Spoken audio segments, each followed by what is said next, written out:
Hey guys, welcome to the basement. What movie did you see too young? What movie did your parents let you see too young? What is the best rivalry in the AFC right now? And what bizarre affliction is affecting the greatest athlete to ever live? How is this a real story? It breaks my heart about this. Also, takes on takes. We got a great matchup. We also have what I love, what I hate, and what's hilarious. Boom! I missed even the dunk. I missed it. Let's go.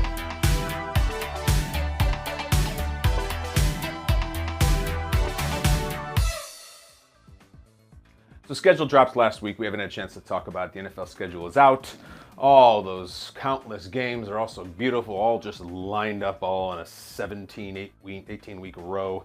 And then we even get to the playoffs. It's fantastic. But it does beg the question. You start looking at them, you start seeing when's this game, when's Thanksgiving, when's the opener, it's Christmas Eve, New Year's, Black Friday.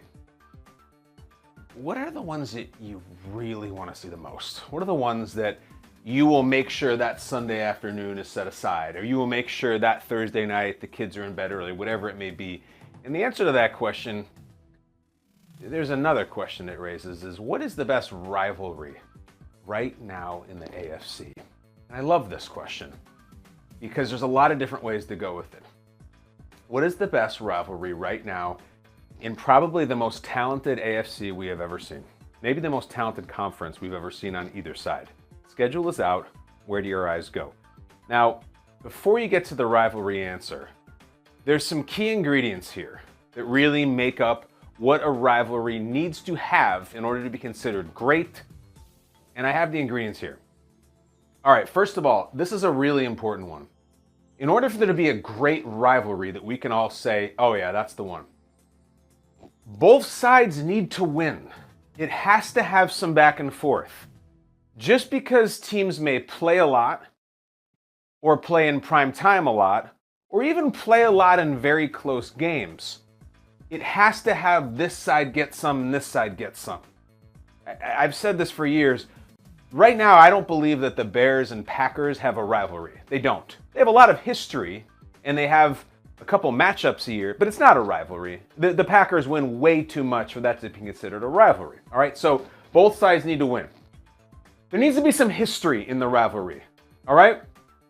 And I don't mean it needs to go back to black and white or 100 years ago, but we gotta have done this a bunch of times over a bunch of years so it appeals to young people, old people, middle-aged people. Listen, guys, you know, the Texans and the Colts with Richardson and Stroud may set off a nice little thing over the next few years, but it's not gonna take a long time to really build into one of the classic NFL rivalries, all right? It's not gonna be a Texans-Colts epic rivalry just as much as it isn't now based on the last 20 years of them playing. You got to have some equity. Next, reps over and over and over. You got to play each other a lot, not just over the years. That's why the divisional rivalry is the best, because you're guaranteed playing at least twice a year, and then sometimes, which we'll get to, 3 times a year. There's a lot of love right now in this question. What's the best rivalry for Bengals-Chiefs? And the games have been very good lately, but is it a flavor of the week, or is it the rivalry for the next decade? They're not in the same division, so they don't play as much as Ravens-Steelers or Chiefs-Raiders or whatever it may be. Next ingredient. I need some postseason in there. I need a little spice. It could be that you have these great battles in week 3 and week 15, and those are excellent, and whether they're prime time or they're historic, you need that special secret sauce of the playoffs. There's nothing like when divisional teams play in the playoffs for the 3rd time. It's super emotional and draining, and one team goes home and the other, it's so embarrassing. I mean, last year, just think about the Eagles-Cowboys playoff game, or rather Eagles-Giants playoff game. Think of the Bills-Dolphins playoff game. Those are really good. I love those. And then lastly, and this is really important, especially in 2023, for it to be a real rivalry, there needs to be a healthy dislike between the teams, between the players, between the fans, between the coaches. It doesn't have to be disrespect, but it has to be dislike. That's what it is. I don't like you, you don't like me, that's okay. I know we all get along and have the same agent and the same trainer. We're gonna jersey swap and do all that stuff and be chummy on Instagram. But at least during that week, and certainly during that afternoon or evening, I don't like you, and I'm not afraid to talk about it afterwards.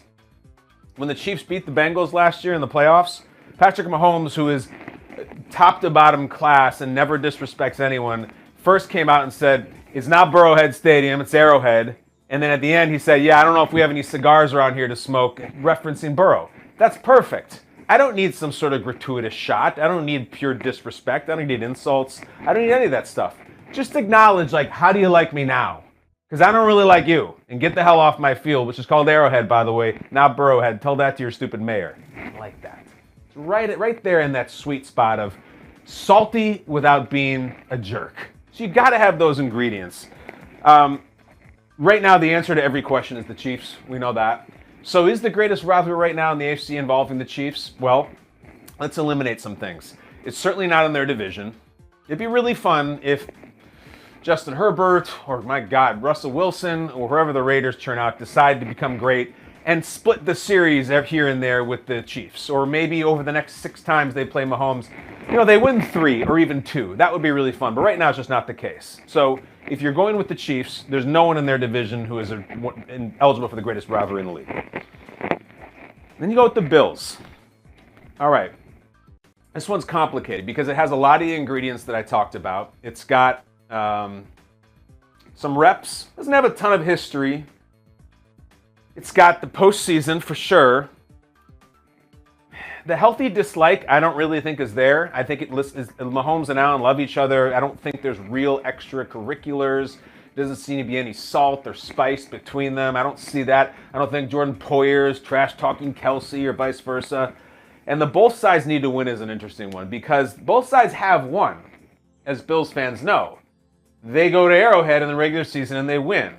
In the postseason, they do not. They've had one all-time classic in the divisional round, which was a loss. They had another one in the title game, which was a loss. So is it the greatest rivalry right now? I don't know. It's all one-sided in the playoffs. It's mostly the other side in the regular season. I like that rivalry a lot. I think where we're at right now is what is a better rivalry as we sit here in 2023? Is it Bills-Chiefs or is it Bengals-Chiefs? You tell me. I almost have to nod to Bengals because the Bengals have won in Arrowhead Stadium. They've gone in there in a playoff game and they have won. They played again last year and it was very close and very competitive and very strange at the end of the game, and the Chiefs won. And they have had a little bit of trash talking. They check every box. I mean, not a ton of history, I guess, between Chiefs and Bengals, so they're a little light in that one, but both sides needing to win. They're developing the reps quickly. The postseason stuff is there, and the healthy dislike is there.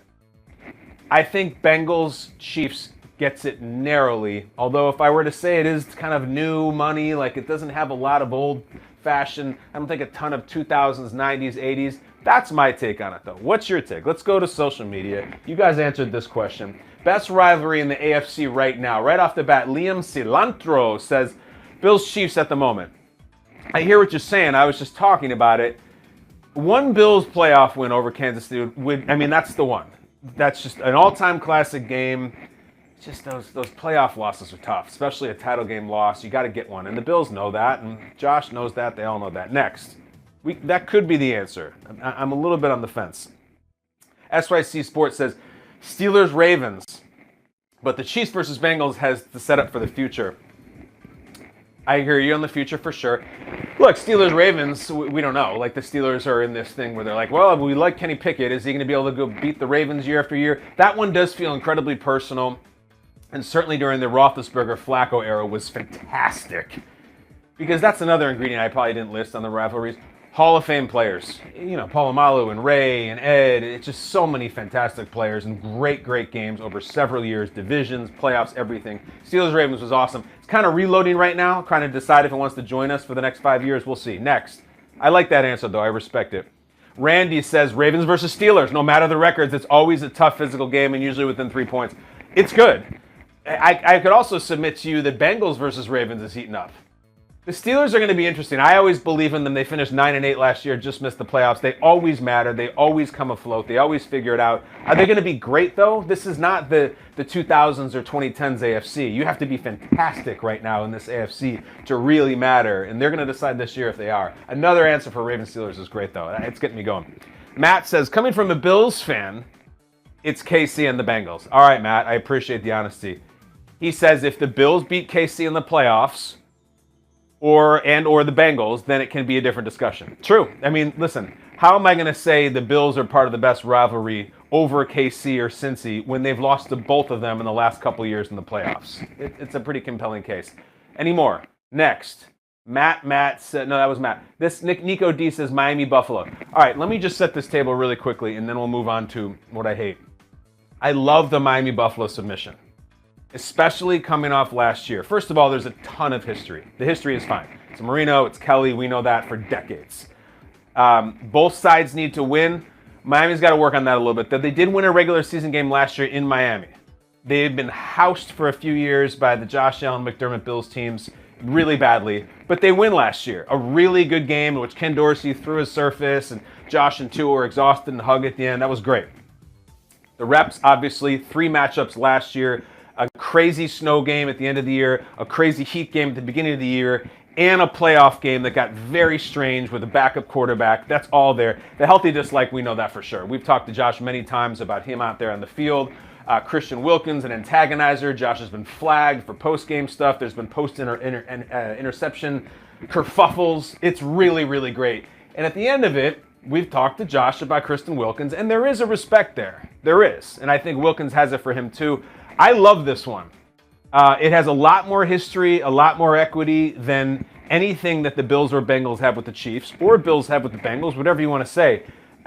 It doesn't maybe have the highs of the last 20 years that Ravens Steelers does, but it's got great stuff in the 90s, it's got great stuff in the 80s, and it's really hot right now. We'll see how Tua comes out, the year 2, McDaniels, but just keep your eye on Dolphins Bills. I really like it, and I think it has the potential this year if they split in the regular season again, and certainly for the second straight year if they meet in the playoffs. This could be the one out of nowhere, sneaks up on us. I like Dolphins Bills, and so does Nico D. Guys, keep sending answers. I love this. It's a great topic we can talk about for the next 5 months, and then the games will start, and we'll be rock and roll. I love the state of the AFC. I love that Bills-Dolphins rivalry, and I love that we have so many good teams and so many good matchups, it's hard to decide which is even the best one. That's a great time to be an AFC fan and a football fan. Let's get, though, to a story that's really bothering me. Truly, it's what I hate. Come on.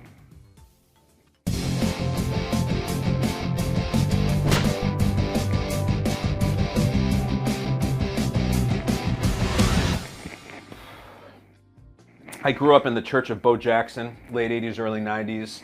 When he was on the Raiders and the Royals, it was completely surreal to all of us, let alone a little kid, that some guy could be in the NFL and Major League Baseball and be unbelievably prolific in both. I just didn't understand it. I had the Bo Jackson poster where he's got the shoulder pads and the baseball bat. He was my Thor and Iron Man. It was just, you couldn't understand how incredible Bo Jackson was. So all these years later, it's really bothering me. Have you seen the Bo Jackson story right now in the headlines if you Google Bo Jackson's name? It should be that Bo has started a new business or is being honored in some way or is ushering along one of the great running backs or outfielders or anything. It's not. The story right now about Bo Jackson is that Bo Jackson has had hiccups for a year. Did you hear that? Bo Jackson, the greatest athlete to ever live, has the thing that I get when I have a beer too fast on a Friday night and I can't get rid of them. The greatest physical specimen to ever walk the planet is being really seriously messed up by this dumb affliction where you try to get your dad to jump out of the broom closet and scare you so it goes away. Real story. Bo's talking about this. He has had hiccups for a year, and it's gotten so bad. Let me just remind you, I'm talking about hiccups. That. Bo has that. He's had it for almost a year. It's gotten so bad that he has to have a medical procedure, and he's dealt with specialists and doctors, and he's going to have some sort of surgery or something to stop the hiccups. He went on a podcast, we're going to credit them here, and he told them what's going on. These hosts are like, Bo, are you serious? Are you going to figure this out? Because he was going to go to Frank Thomas's Hall of Fame induction. He and Frank both at Auburn together. And he says why he couldn't go and gets into this crazy story. Listen to Bo Jackson, greatest athlete to ever live. I wasn't there because of dealing with hiccups. I've had the hiccups since last July, and I'm getting the medical procedure done the end of this week, I think, to try to remedy it. But I'm busy at the hospital sitting up with doctors poking me and shining lights down my throat and you probing me every way they can to find out why I got these hiccups. So that's the only reason that I wasn't there. Have we figured it out? Hell no. I have done everything. Scare me, drink water upside down, smell the ass of a porcupine. It doesn't work. I've never heard of that. Yes. The remedy or having hiccups that long, either one. Yes, So. I'm serious, man. He tried the porcupine remedy. That's the Alabama Bo coming out. Bo was raised in the South. I maybe that's where that remedy comes from. But again, it's just this strange contrast between his complete genetic perfection and this ridiculous little affliction that some of us get. It'd be like, Deion Sanders has to retire from coaching because he can't stop sneezing. What? Huh? Bo's got hiccups? Couple of things. Isn't it a little weird that he didn't hiccup at all during that radio clip? Does it just go away for a while and then it comes back? Because that must be really frustrating because you think it's gone and you say, I think it's not gone. It's also identifiable with all of us because we can all relate. None of us can relate to anything physically going on with Bo Jackson whatsoever. But damn if we haven't had a really frustrating case of the hiccups one time that we can't get rid of. And we try the stupid things and these dumb old wives' tale remedies about how to get rid of them. And you put a pencil in your mouth and you drink water through it, or you do a handstand and drink water upside down. All these crazy things that we all have. I did a quick roundup of some Kyle Brandt's basement staffers. Say, guys, we all get hiccups. What do? Michael Flynn says he holds his breath. Trevor says he drinks water and holds his breath, pounds a glass of water. Miles says he drinks water. I go, does it work? He goes, never. So why do you do it? But then he said, this is the kind of thing I'm looking for. Put bitters, like cocktail bitters, on a lemon and then suck the lemon. And that allegedly gets rid of the hiccups. I have an issue with hiccups myself. Not a year-long one like Bo Jackson, but often if I'm out to dinner, it always happens when I'm out to dinner, it's just Brooke and I, the kids are never there, it's just the two of us, we got the babysitter, it's a special night out, and I'll have some drinks or whatever, and I'll just start hiccuping, and it's really annoying because you can't enjoy your drink, you can't enjoy your food, you can't enjoy your conversation. And the second I start doing it, Brooke will say, oh no, because we have had nights where I can't stop doing it. We have to go home. Like we were gonna go out to a second place or something, or maybe a movie, and I'm like, I gotta go home. I can't stop hiccuping. It's annoying for her to listen to. It's annoying for me to do. After a while, it kind of hurts. It's just really frustrating. So my thing is, I have to take the biggest deep breath I can possibly take and hold it. Like that. Then I have to also pinch my nose while I hold my breath. And then this one is the strangest part. I have to close my eyes. And I have to completely be left alone, and I usually face a corner. So if I get really bad hiccups, I will be in like a Mexican cantina or something, and I'll go into the bathroom, el baño, and I'll take a deep breath, and I'll go into the corner of the bathroom, I'll go,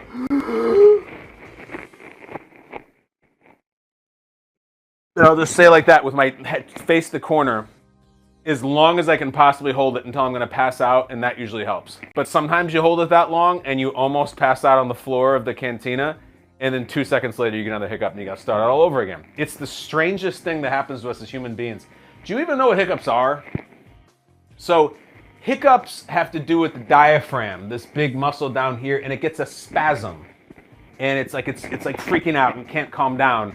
And it somehow like sends this muscle contraction up through the inner workings here, and then it like pinches your vocal cords, and it goes like, ugh! It's like a little electric shock, and it just keeps happening. And people think it's caused by food or alcohol or carbonation, but even like the most sophisticated doctors and scientists can't really tell you how to stop it, because it has some sort of mental tie-in to your brain where it's actually your brain that is sending the message or not sending the message to your diaphragm. It's really complicated medical stuff. I'm an English major, I don't understand it, but it relates to all of us. And if it can get Bo Jackson, the greatest athlete to ever live, what can it do to us? I feel terrible for Bo. He's going into the nether region of a porcupine trying to figure out how to stop it. He's had this for over a year. I get hiccups for 3 minutes and I'm beside myself. I'm miserable, I'm angry, I'm irritable, I'm snapping at people. A year. Think about what you were doing last May, around last Memorial Day. Think about whatever you were doing, you start hiccuping, and you're still doing it now. How annoyed would your significant other be? Your employer, your coworkers, your children? It is a terrible thing. In a way, it's like, it's this annoying thing that you keep doing around other people that bothers them. It's almost like flatulating, except it's not. There's no smell involved. It's just this annoying sound. Like, you can't be doing that at work or in public. Even after a while on a train or something, you'd be like, dude, shut up. I'm trying to look at my phone. Like, you just can't do that in public. You're a menace. And Bo's had it for over a year. You would think those beautiful, glorious Bo Jackson genetics would be able to exorcise the hiccup demon from that temple of a body. But no, he's still got him. He's like going to go under the knife. I don't even know what the procedure is going to be. And here's the craziest thing. We do the work here at Kyle Brandt's Basement. The longest case on record ever of having the hiccups, some guy who had them for 68 years. Look up Charles Osborne. You want a fun Google? Charles Osborne, back in 1893, was hanging a hog, a 350-pound hog. I don't know how it's possible. It's the stupidest story ever. As the story goes, he was hanging it. He had killed it or slaughtered it. He was going to make it into burgers or something. Falls down, busts a blood vessel in his head. Remember what I said about the brain? And it destroyed the small area of the brain stem that inhibits the hiccup response. So what is wearing in the brain stem, which I guess is like the stem down here, it tells the diaphragm to stop hiccuping. That's what Bo's having a problem with, and that's what Charles Osborne had a problem with, because he hiccuped 20 to 40 times per minute for 68 years. He hiccuped 430 million times in his life. Imagine what a great hang he was. Old Osborne comes around for some moonshine or whatever the hell they were drinking, goat's milk, and he just is hiccuping the crap out of every sip. He did not get invited to a lot of happy hours. But I want Bo Jackson to come to happy hours. I wish I could. I'm more concerned about Bo's affliction right now than I am about any injury recovery in the NFL or the NBA or MLB or anything, my own personal health. I wish, they say, like, I wish I could give my diaphragm to Bo Jackson for all he's put out for us. Isn't it enough that in the height of his career, Bo Jackson, both careers, baseball and football, were cut short by this terrible hip injury that was considered so rare at the time, and the doctors didn't have a great grasp on what it was. Didn't he already pay the piper to the injury gods 35 years ago? They have to come back and go off the top rope on him for hiccups now, of all things. Now they're just mocking him. And it's almost like this deal with the devil. You're the greatest athlete to ever live. At first, we're going to cut your career short with a hip injury, and then we're going to double back in your older age, and we're going to just drop the hiccup nuke on you, and you're going to keep going and going and going. It's not dignified to hiccup. And let's not forget, when Bo Jackson was a young man, first becoming a professional athlete, he had a major stuttering problem. Certainly in his childhood and junior high and high school, big-time stuttering problem. He's talked about it a lot in his books. So this is like kind of the cousin of stuttering. It's like your insides are stuttering. Now you have to deal with that. It's all bad. Notice this is what I hate. It's not what's hilarious. I hate this story. There are so many other athletes I would rather this has landed on than Bo Jackson. Bo Jackson deserved a clean bill of health for the rest of his life to have the most sensational career in any athlete's history taken from him right in the middle of it. Meanwhile, Bosworth is sitting here being like, couldn't he have gotten it before that game at the Kingdome? Or Harold Reynolds is saying, couldn't he have gotten it before he threw me out from the warning track as I was rounding third and I don't know what the hell happened? No, he did all those things still. But Bo knows hiccups now, and I don't think it's funny. I hate it. I'm hoping for good health for Bo. I don't know how long I've been talking about this, 9 minutes on hiccups. Bo, that's all I can thank you for, but my prayers, is it appropriate to give prayers to someone who has hiccups? I think it is. If you're getting any kind of medical procedure, my prayers are up for you, Bo. I love you. Maybe we can talk about it on the backside. Until then, we have to drastically change tone right now, and sort of a Mother's Day related What's Hilarious.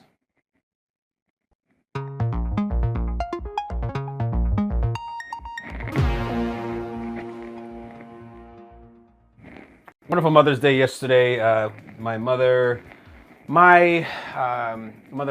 my sisters, my wife, of course, here, wish them all the best. And, you start to realize sometimes that it's not just all the obvious things that mothers do and all the work and all the love and all the extra time spent caring for the children and raising the children.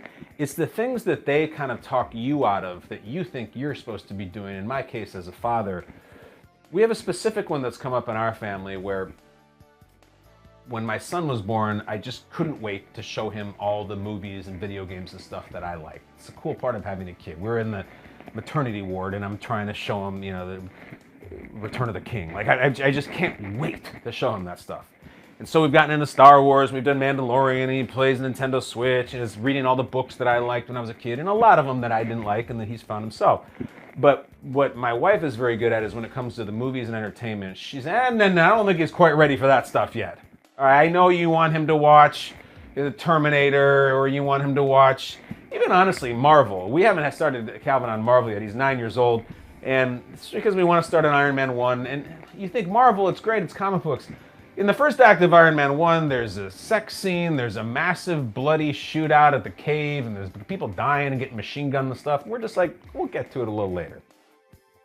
So I was thankful for that. I still am thankful for that, because I think she's right, and those movies aren't going anywhere, we know that. But it also brought about this memory of this question of, what was the movie back in the 80s or 90s or 2000s when the sensibilities were different that you saw, either on your own or with your parents' permission or in your parents' presence, that was just, you saw way too early. You should not have seen, it was inappropriate, it messed with you then, it still messes with you now. I think we all have one. And it could be because of the graphic content of a sexual nature, it could be violence, it could be just really scary, all that kind of thing. I'll start with mine.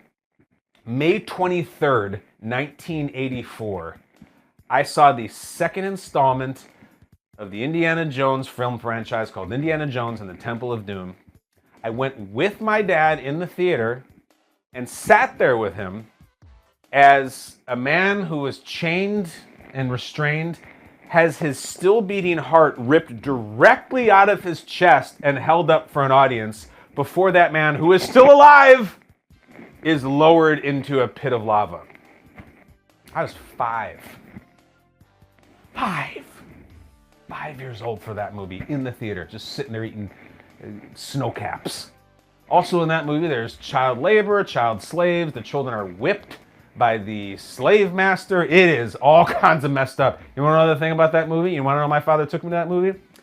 1, because it was the mid-80s, and 2, because that movie was rated PG. PG, folks. Not R, not PG-13, because there was no PG-13. It was PG! Rip that heart. The heart's still going boom, boom, boom, boom. Balaam, Sudaram, and you're thinking like, wow, this guy's up to no good. This guy looks really scared too. This guy with the horn helmet, what's he about to do? Slap him around or something? His hands go right into that cavity. He rips that thing up. Boom, boom, boom, boom. 5 years old. And I won't let my 9-year-old see Tony Stark roll around with Leslie Bibb. So that's mine. Not great. It actually inspired the PG-13 rating, that and Gremlins, which is another thing Spielberg had his hands on. I don't know what the hell he's thinking about.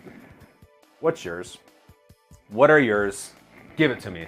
Out of respect for Mother's Day, let's give some respect to maybe some movies that our mothers would have talked us out of if they had known. And guess what? We don't just have tweets. We got phone calls. Here we go. First caller. It's an Ontario zip code. So this is, I'm going to assume, is that Ontario, Canada or Ontario, California? Probably Canada. So that means we have a Canadian gentleman, no name left. This is his voicemail left at 253. What is the number again? 2524 Brandt. And saying exactly what movie he saw too young. Go ahead. Hey, Kyle. So, yeah, my parents took me and my older brother to go see Jaws in 1975 when I was just 6 years old. It was a choice between Jaws or the Hindenburg, and I wanted to go see the Hindenburg because I knew that I wouldn't have to worry about living in fear of blimps exploding, but the family took me to go see Jaws instead. And I even got to see Quint's death twice because through the window while we were waiting to get in, Quint was dying. So as a 6-year-old, I got to see the blood and gore I was about to have to sit through for 2 minutes. Most of what I remember is the sound of my mom's stomach where my head was buried and the fact that it would have been much easier to go see the Hindenburg. Seemed a lot less scary at the time. Thanks. Love the show. Bye. Love you too. The funny thing is you saw Quint's death as your way in to see the movie? So you saw the ending of the movie before you even started seeing it. And that's the all-timer, because that stays with you. Listen, I was afraid of Indiana Jones and it terrified me, but I wasn't going to go into a Temple of Doom like it any time in my life. You have, I'm assuming, gone into bodies of water for the rest of your life, and Jaws stays with you. That's why Jaws really messes you up, because if you see it for the first time when you're 30, you're terrified to go in the water. Even in a lake. I saw Jaws, I was afraid to go in a pool. And I wasn't that young. That's a great one, though. That's the 70s, man. You just took the kids out to see a movie. That's some shark. I heard it's scary. You can close your eyes if it gets scary. We don't do it that way now. That's a perfect one. Next. Oswego, New York. We go to, now, as always, I've never heard these. I didn't hear the Jaws one. I've not heard this one either. Tommy from Oswego. What movie did you see too young? Go ahead. Hey, Kyle. Big fan of the show. This is Tommy from Oswego, New York, and Bills Country, baby. Go Bills. I remember when I was about maybe 10 or 11 years old, I was sick home with my mom, and she put on The Shining for me. She said, oh, I watched this when I was about your age. My mother showed it to me. You'll love it. And then a couple of F-bombs later and the old lady scene in the bathtub, she definitely regretted her decision, but we finished the whole movie, and I love it. So thank you. Love the show. Peace. Come and play with us, Tommy. Come and play with us forever and ever. Wow, that was a bold move, Tommy, by your mother to see that. And she had seen it. You know, that's also one of the ones where the bathtub scene with the old lady is rough. A, because the second half of it is just disgusting and terrifying. B, because the first half of it is female nudity and like sex. And I don't know which is rougher for the kid at the time. Both. I used to do things where if I'd seen a movie before, we've all done this. Let's say I'd seen a movie before at my friend's house that had like a naughty scene in it or something, and then I was watching it again, and my parents were in the room or something. When that scene's coming up, you go to the bathroom, and then you come back a few minutes later when you know it's over, so you don't have to be in the same room as your parents. If Tommy had known the old lady in the bathtub scene was coming, maybe he would have done that. It's crazy. You just sat your kid down and watched The Shining? Was there no other entertainment? I mean, that's a bold choice. It's a really scary movie about an axe murderer who kills his whole family. What the hell? Or tries to, anyway. Last caller, Missouri area code. I wonder where that could be from. Kansas City, St. Louis, down there in the middle of the country. Unnamed caller from Missouri. What movie did you see too young? Go. Hi. Saw your Twitter post. Going back in time, Mom and Dad took my sister and I, ages 7 and 8, to a drive-in for a double feature. Okay. The double feature was The Exorcist and the Texas Chainsaw Massacre.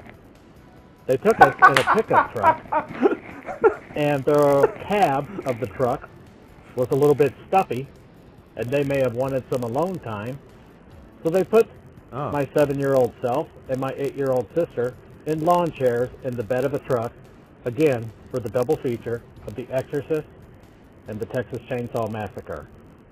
Thanks. No, thank you. You know what the terrible part is? It's not The Exorcist with the possessed child.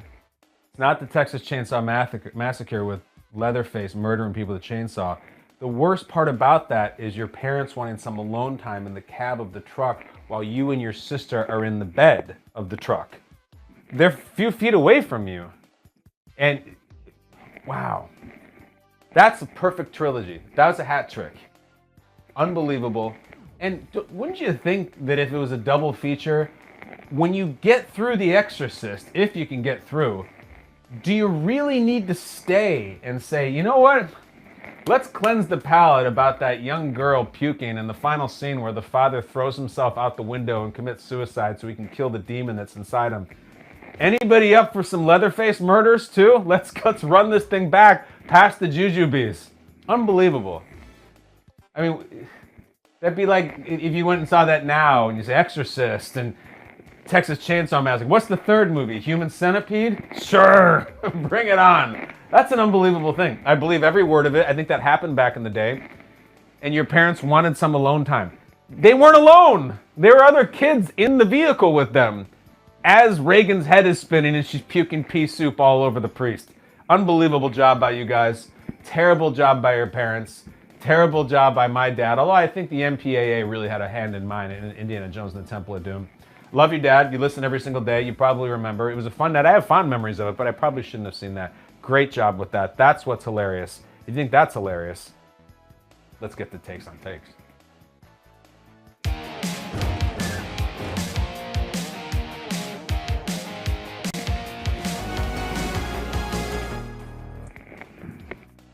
Mom and Dad want some alone time with the kids in the back. Why not just have the kids in the back seat? Who cares at that point? If that truck at The Exorcist and Texas Chainsaw Massacre is a rockin', don't come a knockin'. Here's what, don't come a knockin' here, because all you'll find is numbers.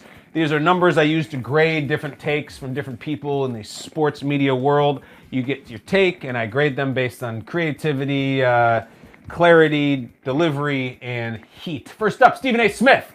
He's been in a record 16 times on Takes on Takes. Sub 500 record, 7 and 9 though. Stephen A. comes on ESPN's First Take with an overview. Wow, before we get to this, the topic says an overview of the Cowboys' schedule. How scathing could a scheduled take be? That's why Stephen A. is the master. Let's see what he's got. Now, I'm spotting this right here, and as I look at the schedule, the 49ers are intriguing, the Cardinals, no, it's not so much. Chargers are intriguing and stuff like that. But RG3, the game that jumped out at me. Oh, boy. November 5th, 4:25 p.m., Lincoln Financial Field, Ooh. Philadelphia, Pennsylvania. The Cowboys go to play the Eagles. Here's what I'm intrigued by. I will admit that usually I like the Cowboys very, very interesting because I want them to go into the holiday season thinking it's going to be all right. And then it comes crashing down. You see what I'm saying? I like it that way, But in this particular instance, I see this game early November as the day that the Dallas Cowboys recognize we have no chance. We have no chance. They're going to roll up into Philadelphia. They're going to get stomped, okay?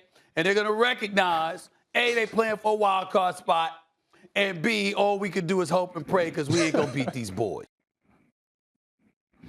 You know what's fun about that is that you thought Stephen A. was setting you up to say, I'm going to change my take on this. I'm going to show a different little shade here. And that's the day when the Cowboys will realize they don't have a chance.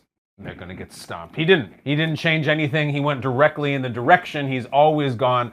But he made you think, Stephen A. is feeling a little frisky today. Maybe he goes on a different path. Nope, they're going to get stomped. They have nothing. The Cowboys suck. Just keep beating that thing. It was funny. I laughed. And also, I have a degree of difficulty for Stephen A. because that segment was like, hey, Stephen A., the schedule's out. Pick a game that interests you and tell us why. It can be a tough day for performers like Stephen A. who maybe want to get into something a little more substantive, and you just have to pick something on a piece of paper that's going to be played 6 months from now. So high degree of difficulty. I will give that. It made me laugh. Most of the time they don't make me laugh. So I'll give him a 7. Stephen A. averages a 7.06, so he's right on his average. 7 for Stephen A. on his Cowboys are going to get stomped in November take in May. That's pretty good. His competition, Louis Riddick. All right, we don't get a lot of Louis. In fact, Louis Riddick has never been on Takes on Takes. Welcome, Louis. It's great to have you. Very intelligent guy, very successful guy. His Takes on Takes debut, it's just sitting right there for him. You need an 8 to win. Remember, I don't do ties on Takes, so I'm either going to hit him with a 6 or lower or the 8 or higher. There will not be a 7. I can take this one and toss it. It's out of here. Louis Riddick on ESPN's NFL Live with his expectations for the Green Bay Packers offense. Go get them. It all starts with Jordan Love himself, as Aaron Jones talked about, having that self-belief. I think it quickly then translates to Matt LaFleur, and he must manage expectations in Green Bay, both internally and externally, and say, hey, look, this isn't just about Jordan Love, although now he's in his 4th year. This is about the fact that we have one of the greenest wide receiver cores in all of football. We have 2 guys who are coming off a rookie season who had fantastic years. Christian Watson is fantastic. But think about this. They have 2 new young wide receivers that they're going to be breaking in there, and Jaden Reed from Michigan State, Dante Wicks from Virginia. They have 2 new tight ends they're going to be breaking in there, in Luke Musgrave and Tucker Kraft, who are fantastic prospects. Fantastic, but they're rookies and second-year players. So you have to give them some time. But I'll tell you this. If they can lean on that offensive line, which should be one of the best in football, that running back tandem, that is one of the best in football, and they can get Jordan to believe, not turn the football over, and gradually build, I think, over the next season and over the next couple of years, this could be one of the most explosive offenses in the NFL. All right. He threw up some late punches. I feel like he threw up a half quarter at the buzzer trying to make up points, whatever sports analogy you want. He was behind on the cards in the last round of the fight. He started throwing big punches there at the end. It's a tough matchup for Lewis. In fact, it's not a tough matchup so much as it's just a tough format because he is a deliverer of insight and perspective and facts. He does not put on the provocateur hat, and he is there for all business. I'd love to give him the win.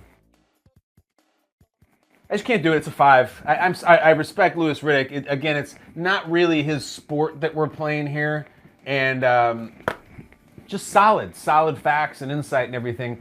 We're not looking for solid. We're looking for farcical or comedic or anything. Tough matchup for him in that sense. Him versus the segment. So Louis, welcome. Took the L. That's okay. Meanwhile, Stephen A goes to 8-9, 1 win away from evening up his record at 500. I'm sure we'll see him soon. That is a 7-5 takes on takes. And that's it. Guys, that's the show. Before we say goodbye, let's go to Skycam. This has been a fun one. Talked about some weird stuff today. I feel like I talked about hiccups for 20 minutes. And then we got into Indiana Jones talk. I'm going to go through a dart. Who knows what we're going to get into here because there are 20 topics waiting for me of which I know none and which I wrote none and planned for none. Whatever number this is will tell me which topic I'll be talking about as we end the show. And the number is 10. Number 10. Number 10. Good solid number. Reminds me of B.J. Armstrong. Reminds me of a Pearl Jam album. Number 10. Favorite summer activity. Favorite summer activity. All right. So much to do. Summer, especially you got kids. It is really feeling like that here in the New York area. Favorite summer activity. Day drinking. Guys, it's been a good show. I appreciate you. Thank you. Love you. Tweet, subscribe, share, post, review. Tell everybody about it. It makes a difference. It helps. We will be here tomorrow. Thank you for all your contributions, your voicemails, your tweets. We will get more of those for sure because you guys are awesome and you are cracking me up every single day, including tomorrow when we'll be back. As I said, until then, exit through the garage, close the door on your way out. Bye, guys.